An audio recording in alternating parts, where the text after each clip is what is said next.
ওরা তো তারাই যাদের বিনিময় মাগফিরাতুম মির রাব্বিহিম, তাদের প্রভুর পক্ষ থেকে তাদের জন্য কি ক্ষমা।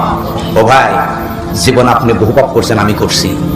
যে পাপের পরে এই অনুভূতি আইসা থাকে যে কাজটা করা আমার কি হয় নাই, ঠিক হয় নাই, এর মতো ভালো মানুষ নাই। এটা আজকে পাপ করে আমরা কি করি, জুলুম করে নির্যাতন করি, দিছি তো ঠ্যাং ভেঙে যায় আর দিছি না, তুই আমার বিরোধিতা করো, আমি না তেমন তাই নেই করে।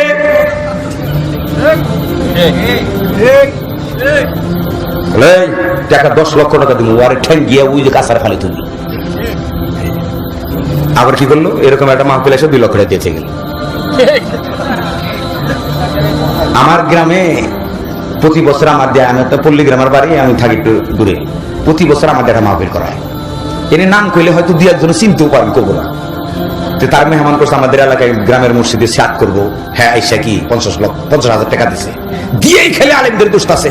আলেমরা জীবন ভরা খাইলে 1 পয়সা দিল না, খালি আমরাই দিলাম। হেমামন মানুষ প্রধান টাকা দিয়ে নেমে গেছে, আমি তুলছি। আমি বললাম ভাই, মেহমান যে 50,000 টাকা দিছে তার বাপের টাকা দেয় নাই, ক্ষমতায় থেকে 10 লক্ষ টাকা মারছে, ওন থেকে 50,000 টাকা দিছে, এখনো 9.5 লক্ষ টাকা লাভ আছে।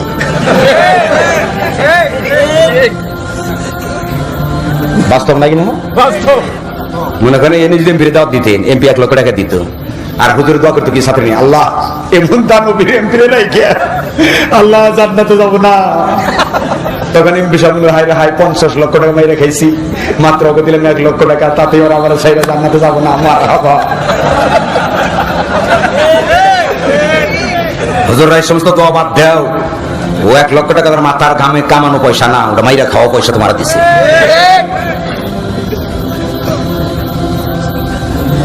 কথা বুঝতেছেন? চরিত্র ভালো করেন। কারা কারা জান্নাতে যেতে চান? হাত উঠেলে জান্নাত পাওয়া যায় না?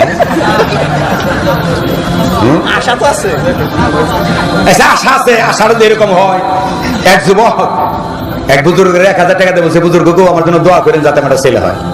দোয়া করে দিছে। 1 বছর পরে গিয়ে বলছে, বুজুর্গ কি সাথে দোয়া করলেন, 1,000 টাকা দিলাম, ছেলে তো হইলো না। বলে তাহলে তোমার স্ত্রী হয়তো দোষ আছে, কোনো শারীরিক সমস্যা আছে, ডাক্তার দেখাও।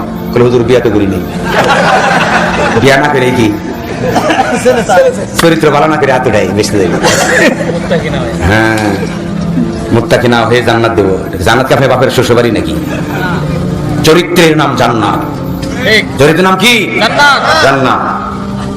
দেখো কি তাদের জন্য তাদের প্রভুর পক্ষ থেকে রয়েছে ক্ষমা, আর কি ও জান্নাতুন, বহু বচন হইছে জান্নাত, তাজরি মিন তাহতিহাল আনহার, যে জান্নাতের নিচ দিয়ে কি ঝর্ণা দ্বারা কি সদা প্রবহমান, খালিদিন ফিহা, সেখানে এই জান্নাতি লোকেরা মুত্তাকিরা চিরদিন থাকবে। ওয়া নিমা আজরুল আমিলিন, এটা হলো এক্সক্লেমেটরি সেন্টেন্স, তাজ্জুব যাকে বলা হয়। কতই না উত্তম পুরস্কার যারা এই সমস্ত গুণে গুণান্বিত। গুণ কি? দৌড়ায় জান্নাত পাওয়ার জন্য, দৌড়ায় প্রভুর ক্ষমার জন্য, আল্লাহর পথে ব্যয় করে সুখে এবং দুঃখে। আর কি করে বলেন? ক্রোধকে দমন করে, আর কি বলেন? মানুষকে ক্ষমা করে, আর ফরজ পালন করে, তার বাইরেও কিছু করে, হারাম বর্জন করে, আরো যেটা চলে মোটামুটি অথচ ভালো পছন্দ নেই সেটাও বর্জন করে, হয় মুহসিন। তারপর কি ফায়সা কাজ জুলুম হলে আল্লাহকে স্মরণ করে, আর বলে তুমি ছাড়া ক্ষমা করার আর কেউ এই কাজটা যে করে তার সাথে আল্লাহ কি পরিমাণ সম্পর্ক দেন তো। এই ভাষাগুলো কত হৃদয়গ্রাহী প্রভু গো। কেউ ক্ষমা করার ক্ষমতা রাখে না ইল্লাল্লাহ, তুমি ছাড়া আল্লাহ কেউ আমাকে কি ক্ষমা করতে পারে না। আজকে ক্ষমা করে কারা? পীরেরা, মাজার। আমি শাহজালালের মাজারে গেছিলাম, ওই এলাকায় আগে মাহফিল করতাম, অত দূর আর মাহফিল করি না। আমি যাবো না তো বলো যে দেখে যান কিরকম বেদাতি কাম হয়। আমি সবটা আপনারা যারা দেখছেন আমার সাথে ভালো বলতে পারবে, আমি দেখছি এরকম মেয়েরা ছেলেরা ওখানে মাঠ নেমে করতেছে, তাতে মনের অশান্তি দূর হবে। যার সন্তান নাই তার কি সন্তান হবে। শাহজালালের মা তার এমনি করলে যদি সন্তানহীনা সন্তান পায়, মনের দুঃখ দূর হয়ে শান্তি আয়, ওইটা করলে পড়া তো আল্লাহর কামই থাকলো না, তাহলে আল্লাহ করবো। কথা বুঝে না কেন?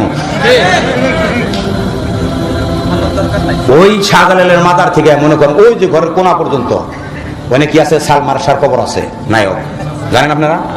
হ্যাঁ, জিজ্ঞাসা করলাম সালমান সাহেবের এলাকায় এইটা করে না, তাহলে এনে কবর দিচ্ছে কেন? বলে তখনকার বাজারে 5 লক্ষ টাকা দিয়ে ওই কবরটা কিনা জায়গাটা কবর দিচ্ছে, কিনে গিয়ে শাহজালালের চূড়ানিতে যেন আর আজাব না হয়। এই যদি হয় মুসলমানদের আকীদা, তাহলে শাহজালালের ওই কবর থেকে এতটুকু যদি শাহজালালের পাওয়ার থাকে, তাহলে ইমাম খানের পাওয়ার হবে 1 মাইল, সাহাবীদের হবে 10 মাইল, কত কেন কেন?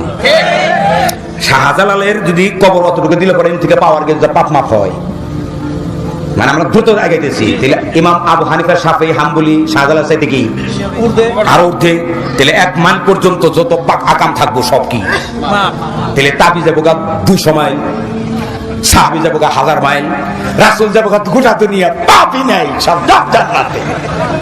শালা ভণ্ডরা কোরআন না পড়ে কি করতেছে জাতিরে? তুমি সারা জীবন নাচিয়ে মানুষের চরিত্র নষ্ট করছো। শাহজালালের উনি বললে নাট্যে খাবার থাকা